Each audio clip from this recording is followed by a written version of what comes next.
Barakati Yahweh, Barakati Yahushai, Barakati Yahweh, Barakati Yahushai, Barakati Yahweh, Barakati Yahweh, Ba'ashem Yahushai, Ba'ashem Chakadash. Bloodlines to the apostles and the elders of Great Millstone that rule well. Salutations to the hopeful elect out there. You Akim to Zadakim, the most thing and most truth and sincerity. On the pre-Shimon, this week's topic is going to be entitled Am My Brother's Keeper.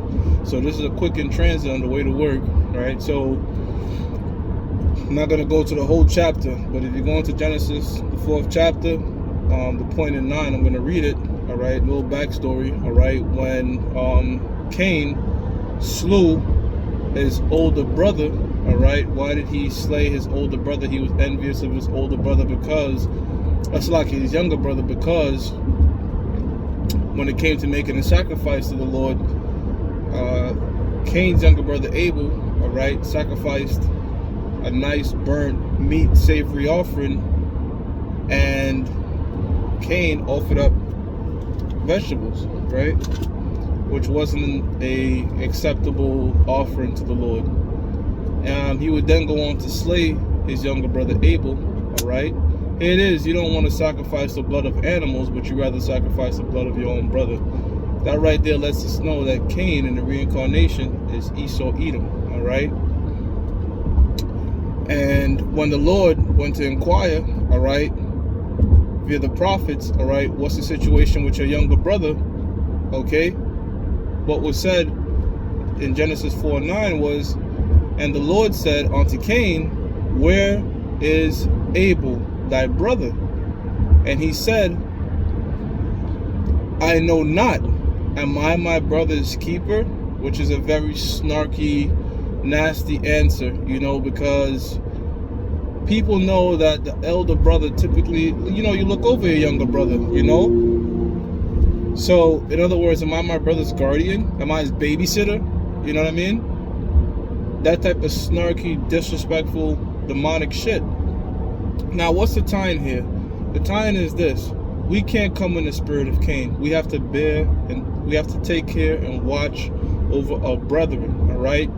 Brethren in this truth, whether it comes through spiritual aid first and foremost by comforting brothers with scriptures, all right, helping them out financially, all right, and just building them up in the spirit. You break them down first, all right, as they're going off, you know, we break one another down, but the thing is, you got to put the pieces back together. You know, you got guys that go overboard. They just break guys down, shit on them, bring them down, but wait a minute, where's the resolve? Where's the, okay, now let's build this brother back up? You know, you break them down, yes, okay, but you gotta help build them back up. You can't just be getting on them, and not, you know, giving them pointers, you know, your trial and error, your experience to help build that brother up, you see? And secondly, I gotta say this, teaching this work, all right? The Spirit been make me meditate on this thought of this lesson, all right? And why I want to put it up, because if your attitude is you're gonna put off the lesson or teaching or bringing out some sort of edification, then you're coming really in the spirit of Cain, because your attitude is, you know, am I my brother's keeper? You know, which you are your brother's keeper, all right? Each you brothers out there that got channels, I don't give a hell if you got 1 subscriber, all right? That's one brother right there watching, you know, and you got to keep to that brother via how? Via teaching, edifying, bringing out lessons, bringing out shows that you've brought out 1,000,000 times. It doesn't matter, all right? Constantly making sure your brother is being taken care of spiritually, all right? Again, by teaching, you see? So if you have an attitude of, you know, I'm not gonna put my all into this work, all right, then you really coming in the spirit of Cain, because your attitude is you're not your brother's keeper. You know, you don't care if he's getting fed or being built up through the spirit, you see? I'm gonna jump around right now to Matthew's 27, Matthew's 22, verse 37, okay? Matthew's 22 and 37, pardon the bumpy roads of New York City. It's horrible roads out here, man. It says, Yahushua said unto him, Yahushua said unto him, thou shalt love the Lord thy power with all thy heart and with all thy soul and with all thy mind. All right, so this is going into the guy that pretty much had it all, had everything, and he said, you know,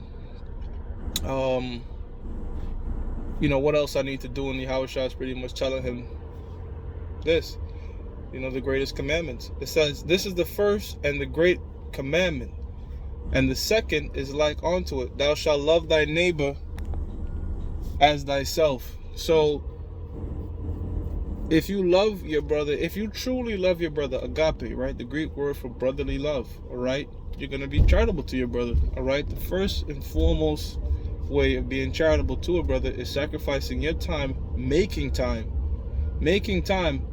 for, first and foremost, Yahweh Ba'Shem Yahushai, but for your brother.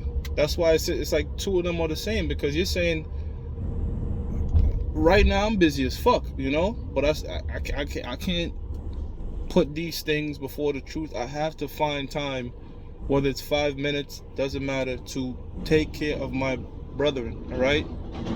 Build you brothers up. Hope you get edified out of this lesson, Brotherly love goes beyond more than just backing your brother financially, which is very important, all right? But it also goes into edifying those that are watching you, okay? It says, this is the first and the greatest commandment, and the second is like unto it, thou shalt love thy neighbor as thyself.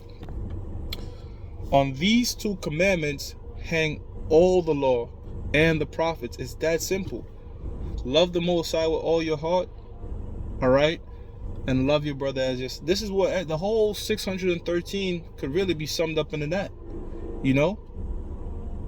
That's what hangs everything, because if you love your brother and you love the Lord, you're going to keep his commandments, all right? And you're going to go out there and teach and prophesy and do this work, okay? You're not going to put your feelings first, okay? You're not going to put your desires first. You're going to put the Lord and your brother first. See?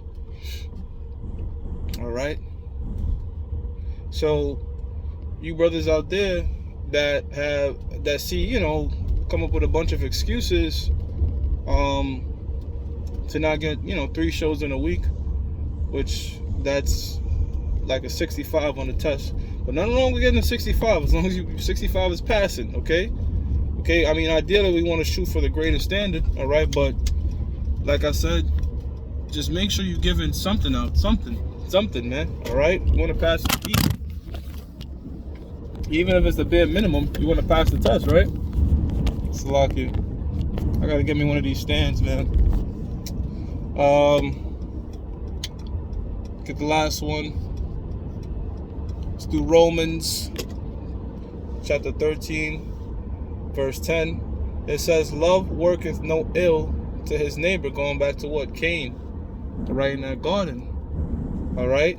You're not supposed to work ill or bad, okay, things to your brother.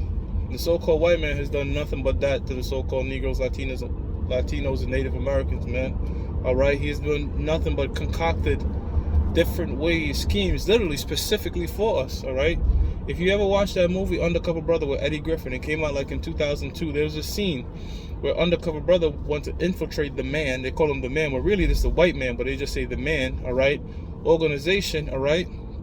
He dressed like an uppity Jake, and he went to the think tanks, their board meetings, all right? And the dude put up a cigarette and said, look at our cigarettes. We can't get black people to smoke this, right? And they were really coming together, like thinking, like, and again, it's satire, but it's true. This is how things go down. How can we convince these black people to smoke this shit, right? These cigarettes. And then Eddie Griffin, in comedic manner, he pulled out a fucking cigarette that was rolled like a giant blunt, and he was pushing it like that, and it was getting the white bitch wet. And he was like, see, and it was joking, but no, these are things they really do in secret. The so-called white man has think tanks, all right? And the other nations, Psalms 83, all right? How can we destroy these people? And guess what? You even have our own nation, 2/3, that are in these meetings conspiring, all right, with these nations, with the devil himself, of how to get our people to go off. You see? That's how come 2/3 of our people gotta die. All right? That's true love. That's true love, to just burn them up, give them a fresh slate, because they done gone so far off into the deep end, all right? And it's prophesied that 2/3 of them are not going to come out the deep end. So the mercy kill is the missiles, man. Burn them up, and then guess what? They come back in their right mind, all right, as everlasting rulers. You see? But the so-called white man, that's the only nation that ain't going to get a plot of land in the kingdom, okay? All right? And after 1,000 years, then he's going to get his form of mercy, which is to be burnt the hell up and the spirit dispersed amongst the other nations. You see, that's the prophecies. All right? It says, love worketh no ill to his neighbor. Therefore, love is the fulfilling of the law. So you see how the two tie hand in hand. All right? If you love the Most High, you're going to keep his commandments. You're going to do right by your brother. All right? You're going to make the effort. All right? Make the time out your day. Whatever sacrifices has to be made. Okay? To teach, to edify, and prophesy. All right? So you are your brother's keeper. That, I'm going to give all praises to Yahweh, Ba'ashim Yahweh Shai, Ba'ashim Rachakodash, that belongs to the apostles and the elders of Great Millstone True Well. Salutations to the hopeful elect out there, you Akim to Zadakim that do this thing in the utmost truth and sincerity. Shalom.